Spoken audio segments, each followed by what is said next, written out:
네, 안녕하십니까. 저는 서울여대 도고동문학과에서 독일어와 독일 문학을 가르치고 있는 서송석이라고 합니다. 만나 뵙게 돼서 반갑습니다.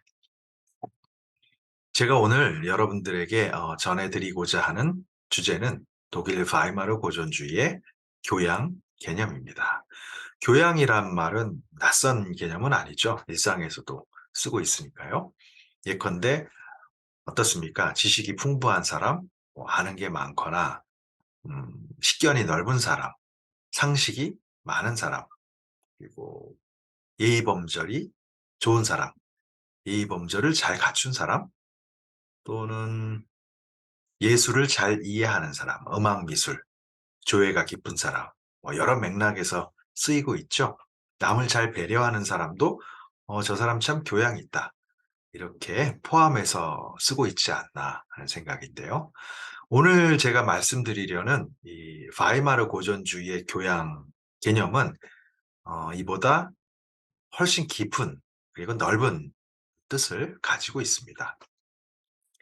바이마르 고전주의는 독일의 문화가 한참 꽃피웠을 때를 지칭하는데요. 18세기 중반 이후에, 그러니까 이쪽 오른쪽 그림에서 보시듯이 괴테나 실러 같은 위대한 작가들이 활동했던 시기이기도 하고요. 뿐만 아니라 어 유수의 뛰어난 이론가들이나 사상가들이 독일의 작은 도시 바이마르에 모여서 문화를 꽃피운 시기이기도 하죠. 이럴 때 교양은 이 바이마르 고전주의에게 어떤 의미가 있는지 살펴보는 것이 상당히 중요한데요. 그 이유는 이 빌둥, 교양이라는 개념이 바이마르 고전주의에 어떻게 보면 핵심의 자리에 있을 뿐만이 아니라 지금도 독일 문화를 이해하는 데, 그러니까 오늘날 독일 문화를 이해하는 데 큰 도움을 주는 개념이다. 이런 생각이 듭니다. 그러면 한번 살펴보도록 하겠습니다.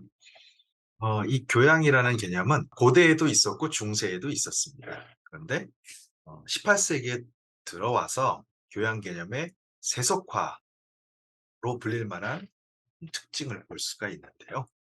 다시 말하면 종교적인 모범을 벗어나 인간 자신에게서 모범을 찾는다. 중세 시대 교양 개념은 신의 모습을 닮아가는 것, 나 자신을 만들어가는 데 있어서 그 모범은 신이었죠. 신의 속성, 그리고 신이 인간에게 부여한 계명을 쫓아가는 것. 그게 이제 교양이라면, 교양 개념의 세속화는 신으로부터 멀어져 자기 스스로에게서 모범을 찾는 거예요. 스스로에게서 모범을 찾는다면 무엇을 봐야 할까요? 휴머니즘과 인본주의죠. 그러니까 인간다움, 인간됨, 이게 하나의 기준이 되기 시작했습니다. 그러니까 기준을 외부에서 찾는 것이 아니라 자기 자신에게서 찾게 되는 거죠. 자신의 교양을 이루기 위해서 말이죠. 이러한 교양 개념을 형성하게 된 철학적 배경은 계몽주의입니다. 그러니까 어떻습니까? 인간에게는 이성이라는 것이 있어요. 이 이성이 세상을 인식하는데 작용을 하죠. 세상을 내가 이제 주체가 되어서 이 세상을 다시 바라보고 해석할 수 있는 힘을 가져다 주는 게 인간의 이성의 힘이죠. 이 이성을 발휘하면서 이 세상을 바꾸고 발전시키고, 그러면서 역사는 진보하고, 이런 낙관적 세계관을 가져다 주는 것이 계몽주의 아닙니까? 이러한 철학적 배경 하에서 인간의 교양이라는 것, 그러니까 자기 자신을 형성한다라는 측면에서 인간의 교양은 얼마든지 이제 마음껏 자율적으로 펼쳐낼 수 있는 것이다. 그렇게 볼 수 있겠습니다. 네 번째 표현에서 보면 우리 안에 감추어진 소질, 재주, 어떤 능력이죠. 그러니까 소질이라는 것은 완전히 드러내기 전에 내가 가지고 있는 어떤 잠재적인 능력이라고 볼 수 있겠습니다. 이것을 바깥으로 완전히 내보이는 것, 이게 이제 교양이라는 것이죠. 그래서 교양을 통해서 인간은 스스로를 형성하여 하나의 완전성에 도달한다. 다시 말하면 완전한 인간에 도달한다. 그 방법은, 그 과정은 자기 자신을 형성하기. 그런데 그 기준은 어디에 둔다? 자기 자신으로부터 스스로 찾아내는 거죠. 그러니까 이 이론가들은 자기로부터 교양을 형성하는데, 그러면 어디에, 무엇을 보고, 어떻게, 왜 교양을 형성해야 되는지에 대한 배경이라든가 이론적 틀을 마련해야 되겠죠. 이 교양에 관심 있는 새로운 계층들을 우리가 시민이라고 합니다. 그러니까 귀족들과 우리는 달라. 이런 차원에서 당시에 발흥하기 시작한 시민들은 교양을 주도적으로 우리의 것으로 삼아서 교양 개념을 구체화하기 시작했는데요. 이제 어떠한 이론가들이 교양 개념을 풍성하게 만들었는지 바이마르 고전주의 시대에요. 살펴보도록 하겠습니다. 헤르더라는 위대한 이론가가 있습니다. 대표적인 계몽주의자고 민속학자, 문학자, 문학이론가, 그리고 목사님인데요. 이분은 교양과 인본주의, 그러니까 인간이 무엇으로부터 교양을 형성할 수 있을까라고 할 때 바로 인본주의, 휴머니즘, 그리고 인간성, 인간의 권리, 인간의 의무, 인간의 존엄, 인간에 대한 사랑, 다 인간으로부터 출발하죠. 이러한 덕목으로 표현할 수 있는 인본주의 배양을 주장하고 있다. 그러니까 신을 닮아가는 것이 아니라 가장 인간다운 인간, 고귀한 인간의 모습을 찾아 나가는 것이 곧 교양이다. 이렇게 보고 있습니다. 그 전제 조건은 우리 안에 그럴 만한 바탕이 마련되어 있다. 그게 개인의 소질일 수도 있겠고요. 이성일 수도 있겠고, 인본주의를 싹 틔울 수 있는 잠재적인 힘이 우리 안에 있다고 봅니다. 그래서 그것을 만개시키는 작업, 그게 교양인 것이죠. 교양을 통해 인본주의에 도달할 수 있다. 이렇게 본 것이고요. 그런데 헤르더는 개인의 교양을 넘어서서 집단의 교양, 어떤 민족의 교양까지도 이야기를 하게 됩니다. 제가 읽어보겠습니다. 개인의 교양은 단순히 개인의 문제, 곧 더 나은 개인이 되는 일뿐만이 아니라 더 우수하고 더 자발적인 공동체의 구성원을 길러내는 일이다.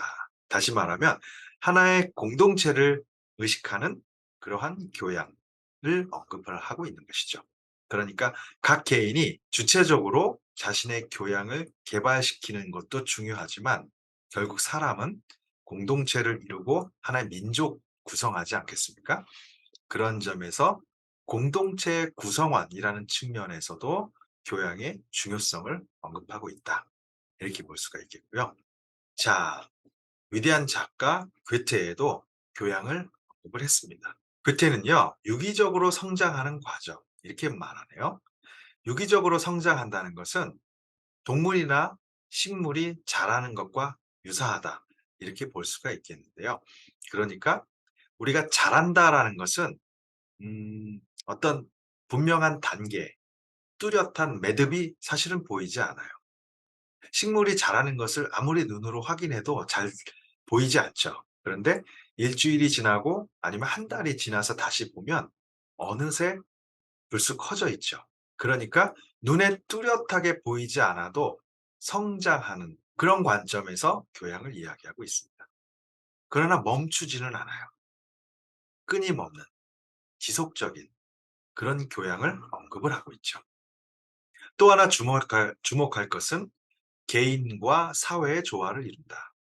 사회라는 것은 어떻게 보면 개인의 자율성을 극대화하는 데 장애물일 수도 있어요. 내가 무언가를 하고 싶은데 사회가 그걸 막아요. 왜냐하면 사회라는 공동체를 유지하기 위해서 개인이 자신의 개인성을 무한정으로 사실 발휘하기는 어렵죠. 개인의 자유를 극대화했을 때 생길 수 있는 개인 간의 충돌, 우리가 어렵지 않게 경험할 수 있는 일인데요. 그렇기 때문에 교양은 어떻게 보면 사회를 유지하기 위해서 체념이라는 것을 요구할 수도 있겠다. 그러니까 자신의 개인성의 일부를 포기하는 것도 교양의 일부가 아닐까. 이런 생각을 갖게 되죠. 어떻게 보면 모순되는 일이죠. 자신의 소질을 마음껏 펼쳐내는 것이 교양이다. 이렇게 얘기하는데 다른 한편은 사회를 위하여 그 소질을 어느 정도 제한을 두어야 된다. 체념해야 된다. 이런 얘기가 나오니까 모순되는 것 아니겠습니까? 여기에서 우리가 보존주의라는 특성을 발견하게 됩니다. 조화, 균형, 절제 이런 키워드들이 보존주의를 설명하잖아요. 그런 맥락에서 바이마르 고전주의와 괴테의 교양은 접점이 있다고 생각을 합니다. 뿐만 아니라 괴테는 작가니까요. 자신의 교양 이념을 작품으로 승화시켰죠. 그래서 다른 나라에서는 보기 힘든 교양 소설이라는 하나의 장르가 생기는데요. 그 장르의 효시라고 할 수 있는 교양 소설의 효시라고 할 수 있는 윌헬름 마이스트의 수업시대라는 작품을 쓰게 됩니다. 나중에 또 기회가 있다면 이 작품에 대해서도 소개를 해 드릴 수 있으면 좋겠는데요. 오늘은 네, 교양 개념을 말씀드리는 것으로 만족을 해야 되겠네요.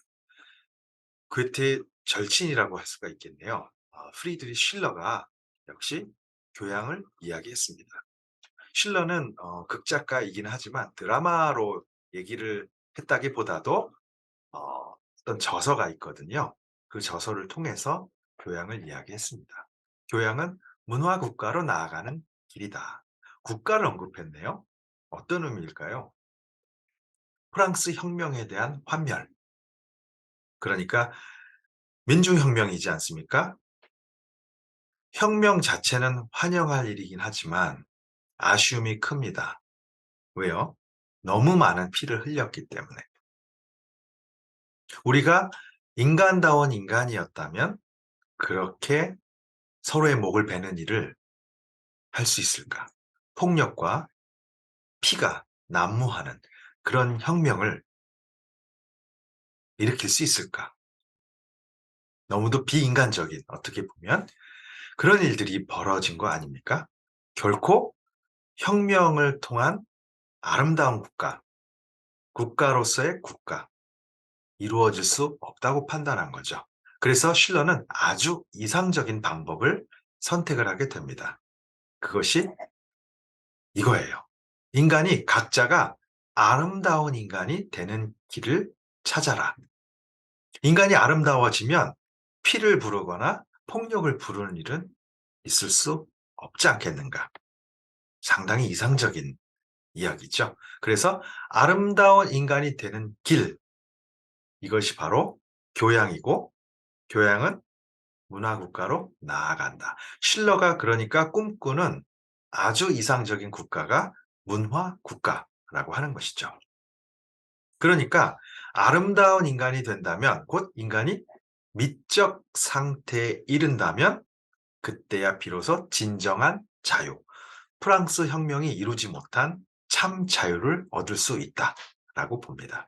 그런데 문제가 있습니다. 미적 상태에 이르기 위해서는 어떻게 해야 할까요? 사실 인간은 복잡한 존재죠. 그리고 우리 안에 서로 다른 대립적인 상반된 성격들이 계속 부딪히고 있어요. 그것을 조화롭게 융화시켜야 한다고 주장합니다. 앞으로 가려는 성질과 멈추려는 성질이 있다고 칩시다. 어떻게 조화시켜야 할까요?